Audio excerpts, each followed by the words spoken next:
This is a production. Drill TV.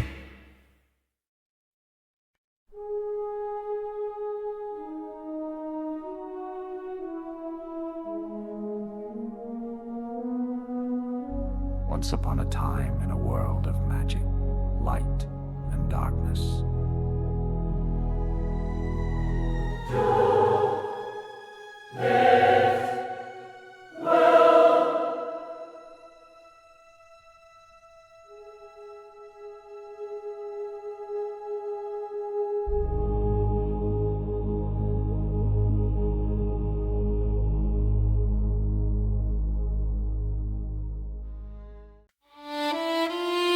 The boat glided silently down the Jinnet River, its wooden hull cutting through the still waters like a knife. Mist rose from the surface, swirling around the vessel and cloaking it in an ethereal shroud as it drifted toward the village of Sabron. The passengers were a diverse group, each with their own story, their own reason for making this journey. A widow sat near the bow, her 2 young children huddled close to her side. She held them protectively, her eyes scanning the riverbanks as if searching for a future she could barely grasp. Beside her, a young man sat with his hands folded, the roughness of his palms betraying his trade. He was a blacksmith, hopeful for the opportunities that awaited him in Sabron, where he could hone his craft and build a life for himself. An old woman, wrapped in layers of faded cloth, sat near the middle of the boat. A gossamer, a creature with the body of a goat but the eyes and horns of a deer, stood at her feet, its ears twitching as it chewed contentedly on a piece of straw. The woman patted its head absent-mindedly, her eyes fixed on the horizon, lost in thoughts of days long past. Toward the stern, 2 young women sat apart from the others, each with a sword resting against their knee. One was short and stocky, her dark hair tied back in a tight bun. She wore a red outfit that seemed almost too big for her small frame, her eyes bright with determination. The other was lean and tall, her dark hair falling to her shoulders in loose waves. Her expression was distant, her eyes clouded with a sadness that seemed too heavy for her young years. The boat's passengers were drawn to the lively old man who sat at the center, his voice carrying over the gentle lapping of the water. He held court among them, weaving tales of the past with a voice that trembled with the weight of history.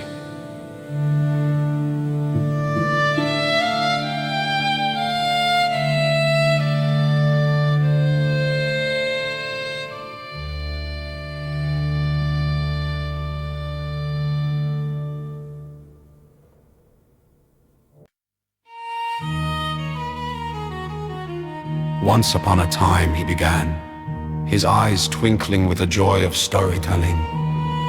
The world was filled with beings unlike any we know today.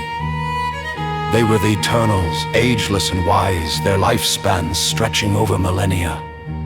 And then there were the Shadows, beings whose blood glowed beneath their skin, and whose powers could shape the very fabric of reality. The passengers leaned in, captivated by the old man's words. The widow's children, their eyes wide with wonder, clung to their mother's skirts as he continued. The Eternals and the Shadows lived side by side, but their differences bred fear and mistrust. For centuries they waged war, devastating the world around them. But then the prophetess Chika spoke of a vision, a prophecy that foretold of a shadow born with black-colored blood who would cover the world in darkness under his rule.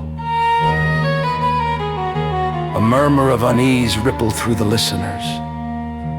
The old man nodded gravely, his voice dropping to a near whisper. This prophecy led to an uneasy peace. Many kingdoms of men welcomed the truce between the Eternals and the Shadows, hoping it would bring stability. But the peace was fragile and did not last.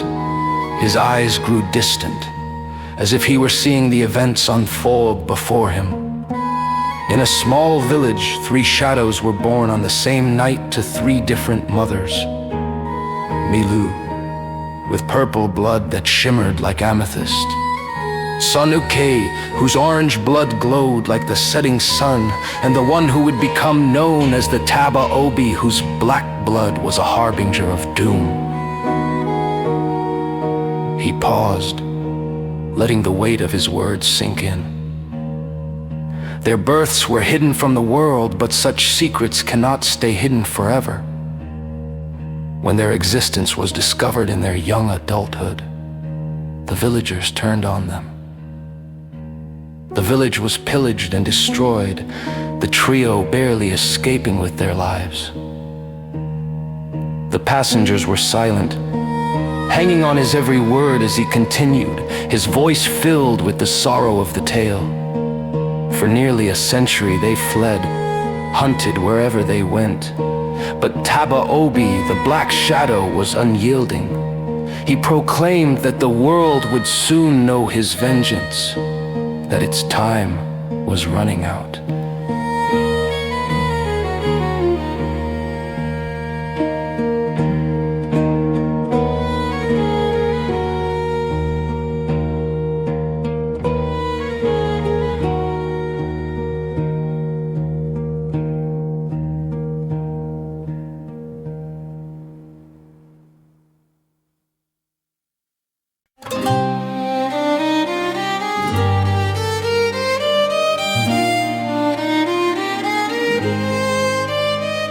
The old man's eyes flashed with a strange intensity. They sought refuge with the Eternals, whose majestic castles were built from the ancient Edenwald trees. These trees were magnificent towering giants with roots that reached deep into the earth. The Eternals lived there, far above the petty concerns of men and shadows.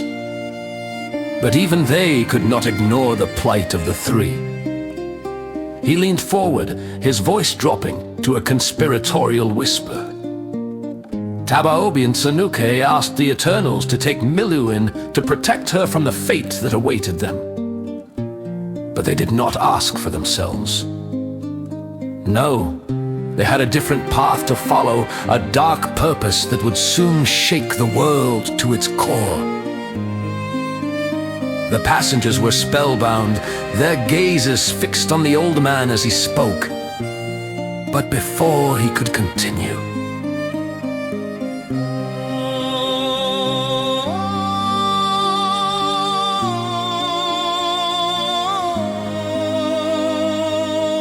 the old woman's gossamer suddenly sprang to life, its ears flicking forward as it lunged at the storyteller, nipping playfully at his legs. The old man yelped, nearly toppling from his seat as he swatted at the creature, laughter erupting from the gathered crowd. Even the widow's children giggled, their mother smiling for the first time since they had boarded the boat. The blacksmith grinned, shaking his head, while the old woman scolded the gossamer, her voice a mix of annoyance and affection.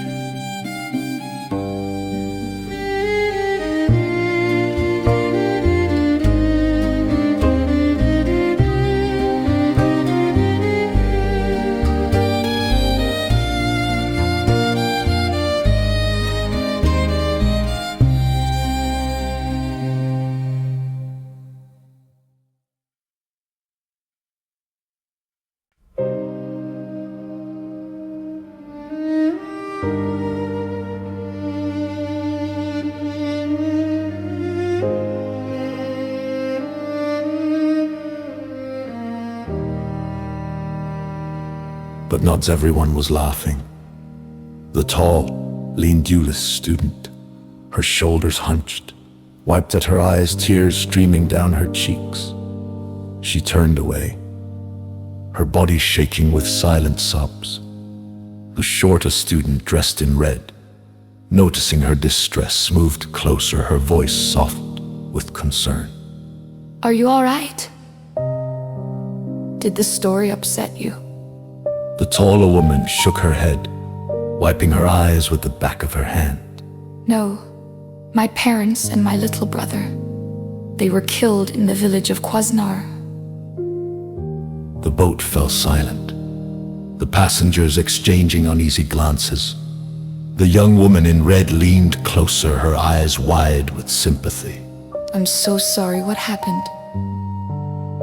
The taller woman took a deep, shuddering breath, her voice trembling with grief. Katner Gars happened, that monster. He slaughtered them all. I was away, training for the academy. And now, they're gone. She pulled a set of documents from her bag, the papers crumpled and worn. They worked so hard for this. They wanted me to have a chance to make something of myself. And now, they're gone. The young woman in red squeezed her shoulder gently, her eyes filled with determination. Then don't waste it. You can't let their sacrifice be in vain. You have to keep going for them.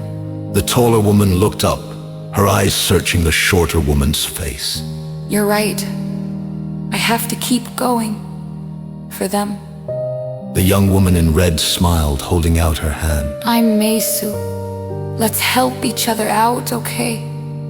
The taller woman hesitated, then took her hand, a small, tentative smile forming on her lips. I'm Chika, and yes, let's help each other. The boat continued its journey down the Jinnet River, the passengers falling into a thoughtful silence as the village of Sabron loomed in the distance, the morning sun casting a golden light over the water. The shadows of the past still lingered, but for the first time in a long while, there was a glimmer of hope, a promise of new beginnings.